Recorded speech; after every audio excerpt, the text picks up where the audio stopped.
I'm Jacob. I'm Yuri. And we're going for a drive. 2020 Ram Rebel 1500. Quad cab 4x4 EcoDiesel with no launch control. And there's that torque.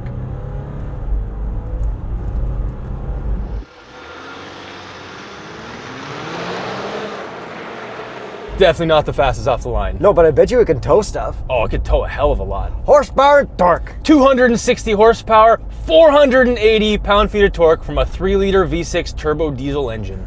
Diesel. That's right. So this is our first diesel Ram truck. Yes, we've driven so many other Ram trucks, but they all had the V8. So this is the second Rebel that we've driven. Yes, the first one had the 5.7-liter Hemi, which was fantastic. I had a good time with that. Yeah, so did I. So like we said last time, the Rebel isn't exactly a Raptor competitor, but it does have a bunch of stuff which helps you off-road. Like an electronic locking rear differential. We also have Bilstein shocks, which are fantastic. We don't have air suspension on this one. That was an option on the previous one. We do have a 1-inch suspension lift, so it does look a little bit more badass. And then we also have skid plates underneath. Yeah, this thing definitely does look badass. Yeah, we really liked how it looked before. It still looks great. And this one's in white, so it looks a little bit different, but we both like it. Yeah, especially since white trucks are usually city work trucks. This is way cooler than a city work truck. Yeah, we'll get into the looks in a bit, but let's talk more diesel stuff because that's the more specific thing. So you can obviously get the Ram Rebel with 2 different engine options. This diesel is a $3,900 option in Canadian. And so diesels are obviously known for torque, so I'm gonna floor it while we're driving. And there's that torque. It's pretty good, definitely not the best off the line, but that's not why people buy these. People buy them for towing. So how much can it tow? Well, it can tow over 12,500 pounds, which is quite a bit, and it's actually best in class, obviously. And what is that in jet skis? That's a lot of jet skis. That's like boats, man. Like maybe 8 jet skis? Dude, that's like 16 jet skis. 16 jet skis, wow. No, not quite. No, it's probably like 12. So other than torque and towing, diesels are also known for their sound. This does sound like a diesel, but it's actually really quiet in here. Yeah, in here, I can barely hear anything. You can hear enough of it being a diesel, but from outside, yeah, it's definitely diesel.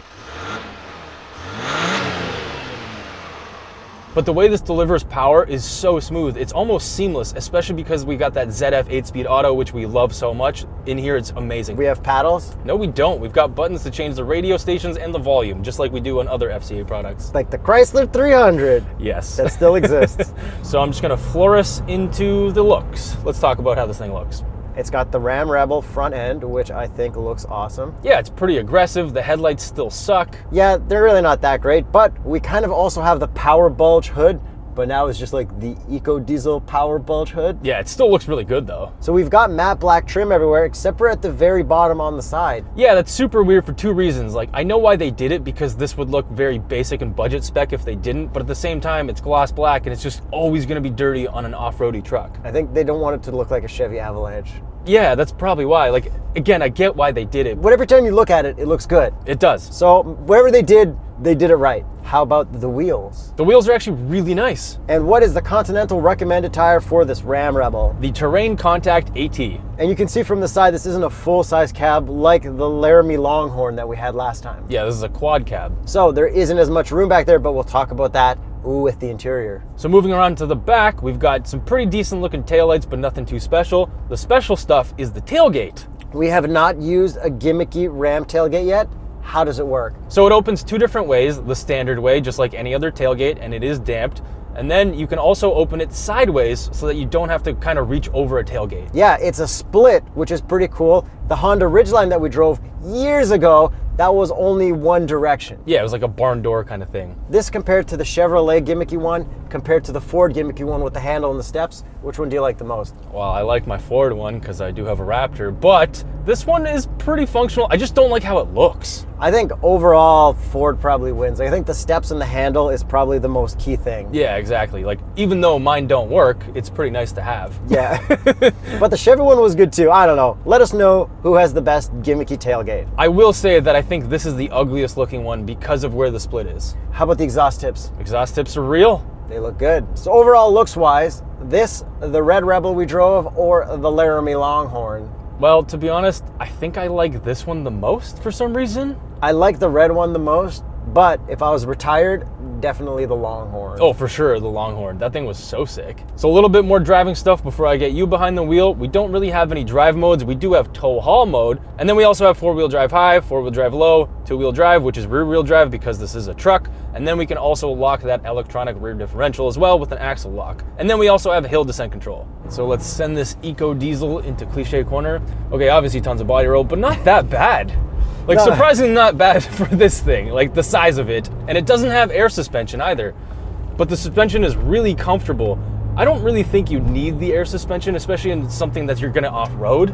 And that extra torque helps push you up the hills. Yeah, it really does. But back to that suspension, these Bilstein shocks are just really well damped. And that extra inch of ride height is really gonna help you off-road, and it's not that bad to drive on-road. Like, this doesn't feel like it's too tall. And the steering feels great. It feels very truck-like, but at the same time, it's just enough heaviness and just enough lightness. Like, it's a really good balance. Yeah, it's definitely not too difficult to drive. Yeah, like you still feel like you're driving a truck, but it's not quite like a Tundra or something like that. This is really good. And obviously, since this is a diesel, it's gonna get pretty good gas mileage, but you're probably gonna buy it mostly for towing anyways. So let's get you into the driver's seat and talk about this interior because it's still lovely.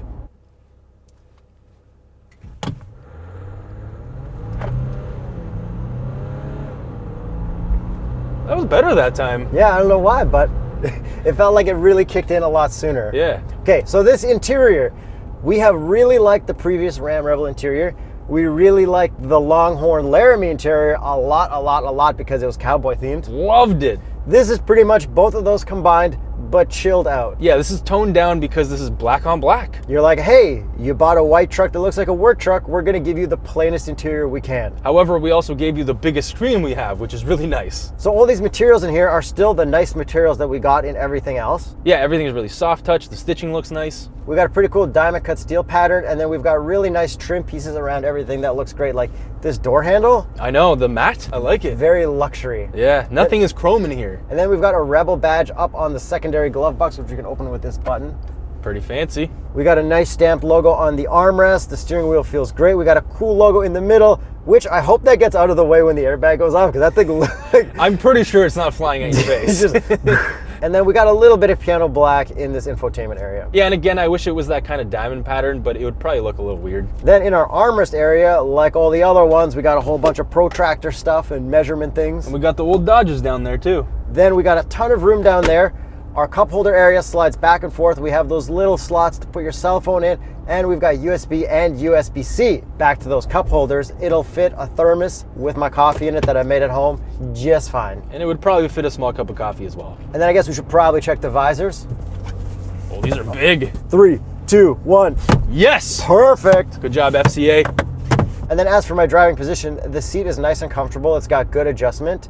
But you have an issue with sitting here because your knee still hits under the shifter. Yeah, so that little bulge around the shifter area still hits my knee, and I still don't really like it. And I don't have any issues with that, but if you do have issues, you can adjust the pedals down here. And the last bit of materials I want to talk about on the interior is the gauge cluster rings. Yeah, they look so cool. In the Laramie Longhorn, they had all that cool cowboy stuff. This is just like a nicer material. I think it looks great. And then how's the back seat room, since this is not a full-size cab? It's not very good for leg room, but your coworkers will just get to work and that's about it. Yeah. Yeah, it's acceptable, but for kids, it's probably perfect. So now to this infotainment screen. It is the large vertical one. And we do have Android Auto and Apple CarPlay. We have a volume knob and a tuning knob that both work great. And what's cool is it's got rewinding right on the front. I don't think the other Rams that we drove had that. And when we have our Apple CarPlay up at the top, we can have our Google Maps, our satellite radio at the bottom, and we can rewind from the same screen. So is this nearly a perfect infotainment? Yeah, everything except for no tune mix. And we have a really high-res reverse camera. Yeah, it's very nice. There's no 360 camera though, which kind of sucks. Yeah, I don't really think you need it though. But it's always nice to have. It is. But what I don't like about the infotainment is the temperature controls. I kind of just don't like them being piano black. I like turning knobs for my climate. But at least they are hard buttons and they're not stupid touch buttons. Yeah, and then I guess my only other complaint for this cool infotainment is everything is so spread out and so big that you kind of need to move your eyes around a lot to see everything. If it was more compressed in like a half screen, I think it might be better. Like, I don't need the gigantic screen. So do you hate Teslas? I definitely think it's weird and not intuitive. Teslas? Or Yes. just big screens in general? Like massive screens? Anything with a tall vertical screen Fair is enough. not intuitive and kind of weird, but everyone does seem to get used to them. Also, there was an article saying that Apple CarPlay was more distracting than texting and driving. Yeah, I saw that. Okay, that's bogus. That article failed miserably at one major thing because they didn't compare it to built-in infotainment systems like navigation, because built-in navigation is always terrible. Honestly, people are just writing these articles. They think they're doing some revolutionary thing. There's no friggin' way Apple CarPlay is more distracting than texting and driving and stuff. The only way I could see that working is because people are more comfortable with their phones. So the type of people that they threw into that study that have never used Apple CarPlay, maybe then they're confused. I'm so rattled by that. You know how many people sent that to me? No, I know. I guess I sent it to you too. Yeah, they did. And then like always, FCA gauges are amazing. It shows every single digit while you're driving on the Speedo. When you start it up, you got a cool Rebel logo that pops up through all the outlines there. But the weirdest part is the orientation of the tack. It makes it look like it's always going down opposite the Speedo. Yeah, so usually the 0 is at the bottom left, and then the red line is at the right side or at the top right. Yeah, so at first I thought it was backwards, kind of like an Aston Martin, but it's not. No, it's just that the 0 is like at the top left, and then red line is at the very bottom. And because it's a diesel, it doesn't exactly rev very high. Yeah, kind of just a weird thing we noticed. Yeah.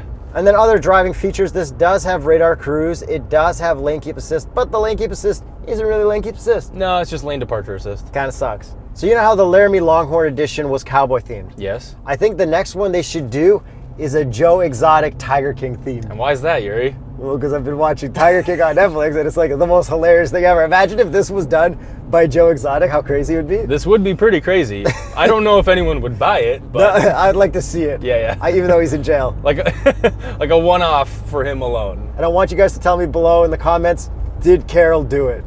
So that's pretty much it for the Ram Rebel EcoDiesel.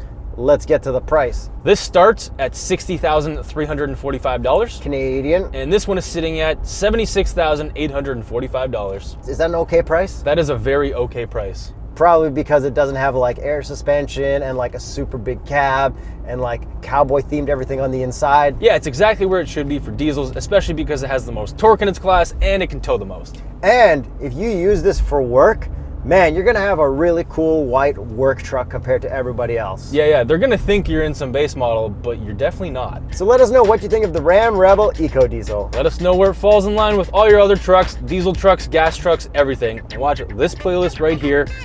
I'm gonna go to this camera right now and just watch this playlist right here. Trucks. Trucks? Some kind of truck. Maybe my Raptor.